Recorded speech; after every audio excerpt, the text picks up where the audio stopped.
A tough-looking man, resembling an Italian mafioso, goes up in the elevator in one of the business centers in Chicago. He enters an office and a woman sitting there is terrified to see him. A man tells her to lighten up, cause if he meant to harm her, she'd be dead by now. He hands her a bullet, asks her to analyze it and identify the manufacturer, saying that this is the bullet that killed his colleague.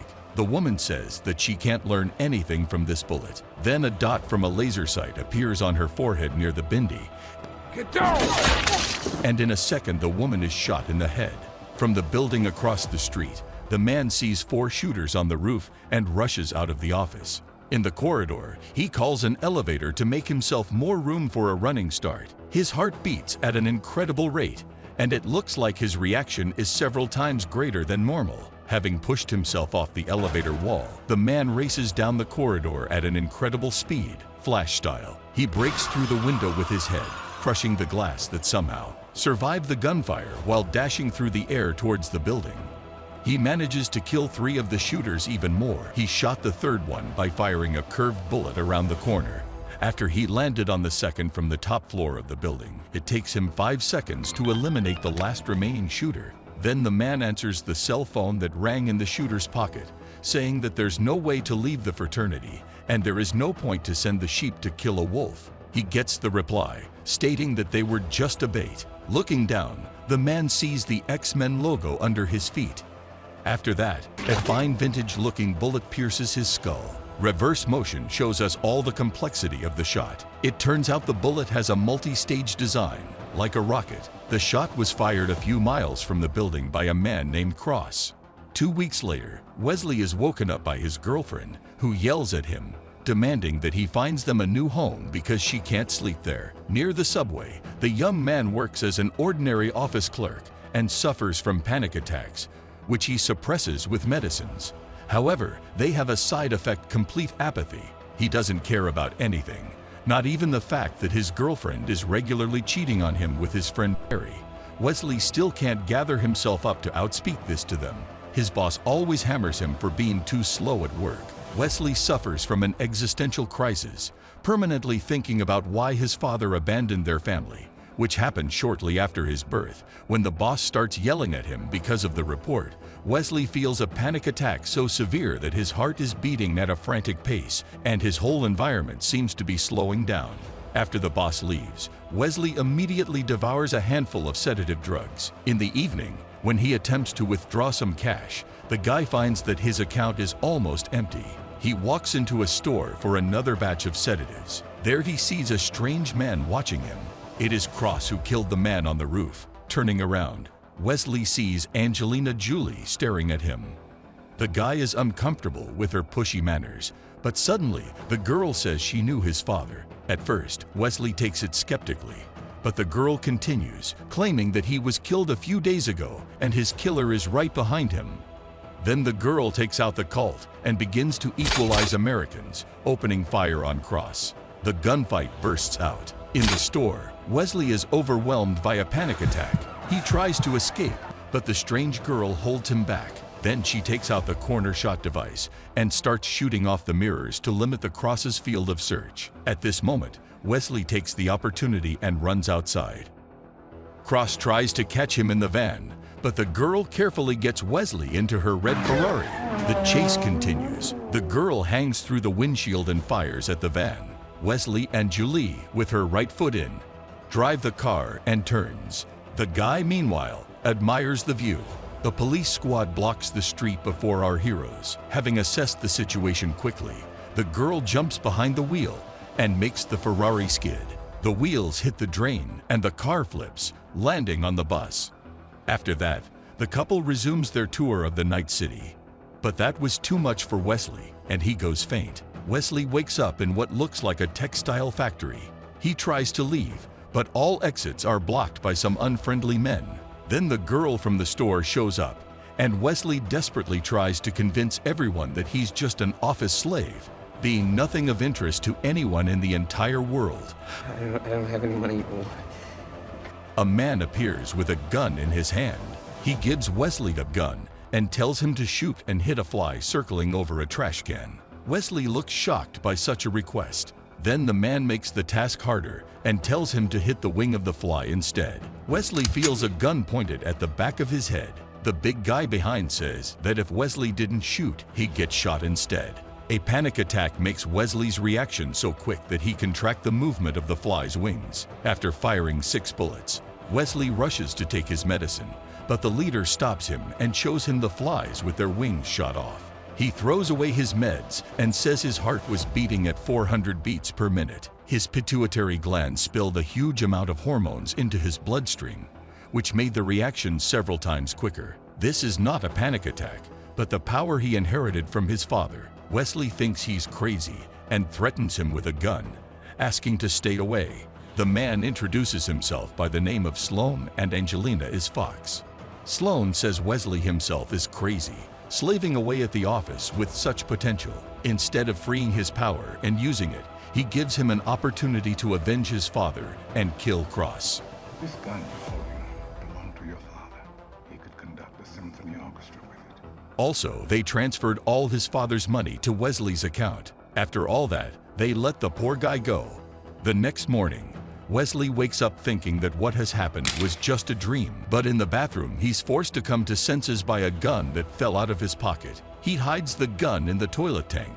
Wesley goes to the nearest ATM and finds out that there are more than $3.5 million in his account. At work, Wesley studies articles about the murder of his father on the roof of a skyscraper. All of a sudden, the boss shows up and greets the guy nicely.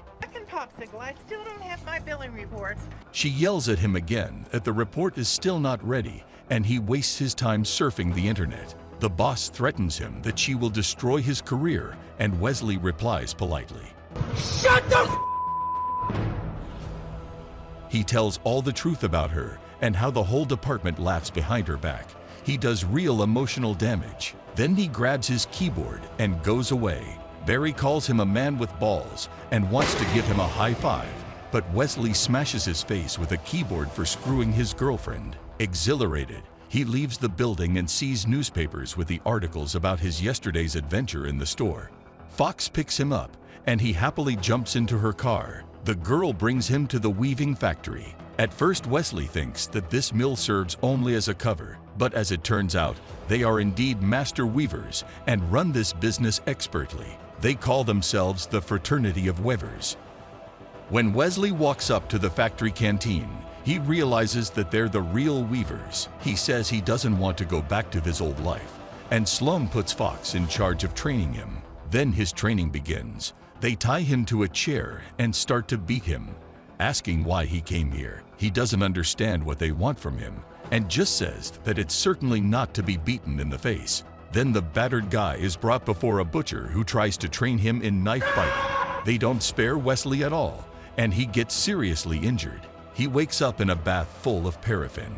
A guy nicknamed Exterminator is working on his recovery and says that these are special regeneration baths to alleviate his suffering. The man gives Wesley vodka, and he immediately understands that the man is Russian. Are you Russian? Yeah. Firearms training also takes place in an unusual way. Wesley has to learn to fire curved bullets not only with a straight trajectory. Such a fascinating work repeats day in, day out. He's beaten to a pulp, then healed. Eventually, another corpse of a fraternity member is brought. It's the work of Cross, who eliminates them one by one. According to Sloan, only Wes can stop him. A bit later, Fox asks the guy to catch a shovel that moves at a tremendous speed inside the weaving loom.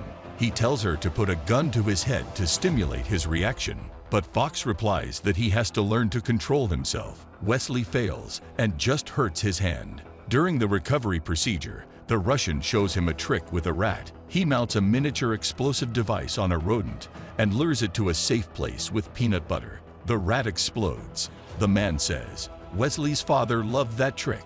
The guy asks if he's okay and what they've done to him since he behaves somewhat. Meanwhile, Fox climbs out from the nearby bathtub and tells Wesley to follow her to the training.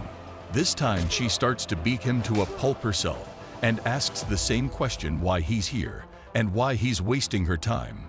Finally, Wesley gives the only right answer. He wants to know who he really is. He is brought to Sloan, who tells him about his father, saying that he was the best of them, and shows his belongings in a room. Wesley puts on his father's jacket and resolves to measure up to him at all costs. His training now becomes meaningful as his goal is to avenge his father. All hardships seem insignificant to him. He easily stands any bullying and absorbs loads of information about his enemy. He trains day and night with the fanaticism of the Shaolin priest. He makes short work of the knife master. The trainer who beats him broke his bones against Wesley's head. Then came Wesley's turn to beat him up. The only thing he couldn't handle was to curve a bullet. Fox decides to help him with this and stands before the car to motivate the guy. Feeling huge responsibility, Wesley manages to curve the bullet around her head and hits the 10 ring. Now it's time for his first assignment. Sloan leads him to the loom. It turns out that they learned the names of their targets from the fabric made by the Loom of Fate. Their ancestors from the fraternity deciphered a secret code that allows transforming thread irregularities into a binary sequence, which is then used to make up the names. Wesley gets the name of his first target. Fox is accompanying him on this mission. Riding on the train roof, they approach the target, but Wesley can't fire. He closes his eyes and remembers their dialogue with Fox a day earlier. He asked her how it was possible to take someone's life by order of some fabric. Fox then told him the story of a little girl whose father was a judge, principled and incorruptible at some point dealing with a case of a high-profile criminal. The defendant wanted some other judge and sent a killer named Max Petrick to his house.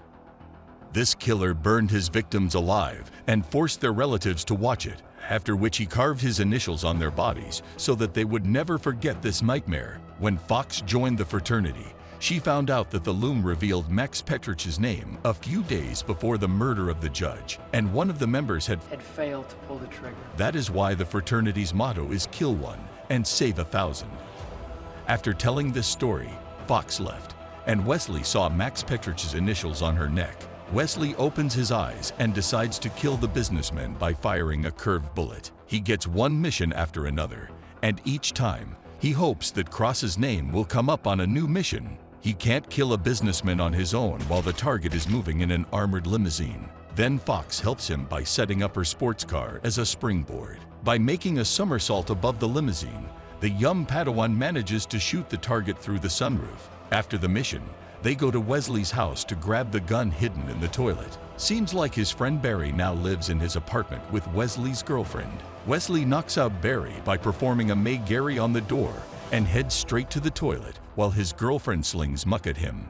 Fox gets tired of hearing her screaming and decides to improve the status of the guy in the eyes of his ex. She gives Wesley a passionate kiss and the couple leaves. Barry tells Wesley in his wake. He's a man.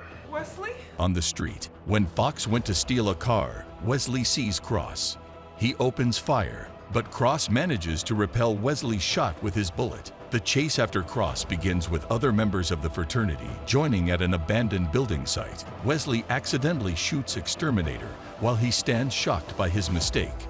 Cross shoots a curved bullet from around the corner, hitting the guy's shoulder. Wesley wakes up in the recovery room. He sees how they are trying to save the Russian bro, but fail and Exterminator dies. Luckily, the bullet removed from his shoulder is the first one that can be traced. It was made by Pequarski. He works at a monastery in Eastern Arabia. The fraternity realizes that this is a specially prepared trap, and they don't want him to go alone. But Wesley manages to convince them that he's ready.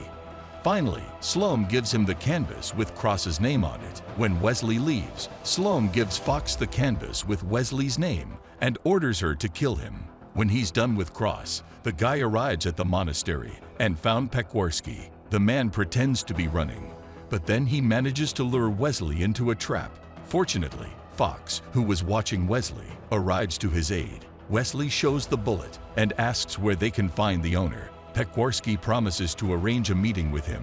He brings them to the train station.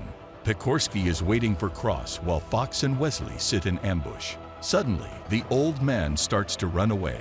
The couple chases him down with his side vision. Wesley notices Cross in the car. He jumps on the train while Fox pursues Pequarski. The train leaves, and Fox realizes that Wesley is now face to face with Cross. She takes a decrepit Soviet car from an old cup. Pequarski calls Cross and reports that Wesley is on the train on his own. Cross grabs the guy and wants to tell him something, but Fox manages to catch up with the high-speed train in her rusty shitbox. which is apparently tuned, and opens fire on Cross. A shootout breaks out in the train while Cross only repels bullets fired at him. The Fox's hoopty rams the train, after which the train derails and hangs on the bridge like a sausage. Wesley almost fell into the abyss, but Cross managed to grab him, sacrificing his life. The guy shoots his enemy and the whole car falls off and gets stuck in the gorge. Before his death, Cross tells Wesley that he is his father and the fraternity lied to him all the time.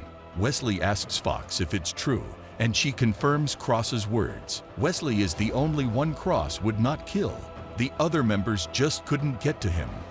The guy learns that his name was also revealed by the loom and manages to escape from Fox by shooting the glass. He falls into the river together with his father's body. Wesley wakes up in the recovery bath in the house across the street from his former home. The guy hears his girlfriend telling her gal on the phone how disturbed she is by fooling away such a great guy. Pecorski tells how his father was always around and watched his life. He didn't want his son to take this bloody path and tried to prevent him from meeting with a fraternity of waivers. Pecorski gives him a piece of fabric with Sloan's name. It turns out that the loom revealed his name and Sloan hid this. Cross learned that Sloan began to use the deciphered codes for his own selfish purposes. So he left the fraternity and promised to destroy it. Wesley finds a secret passage in the closet. There, in the secret room, are lots of explosives for rats and a detailed plan of the fraternity's base building. Wesley goes to the store and buys a horseload of peanut butter. Using it, he lures rats into garbage truck. He breaks into the factory and releases his explosive rats. When the rats have done their job, he bursts into the building, shooting everyone in sight. He's using weapons, like conducting a symphony orchestra with it. At the most unsuitable moment, he has to fight the Butcher, who is a surprisingly tough opponent, but Wesley manages to put a honing steel in his chest. Finally, he gets to Sloan. Wesley is surrounded by the remaining fighters, including Fox. Wesley tells them that Sloan was afraid and hid the loom's choice, after which he decided to eliminate the only witness, Cross. The fraternity members demand their leader to explain this. Sloan shows them the folder with the names deciphered from the canvas. All members of the fraternity are among them. He says that they can keep following the loom's orders blindly, but in this case, they should all put a bullet in their heads, or they could let it all go, kill Wesley, and rule the world using their skills.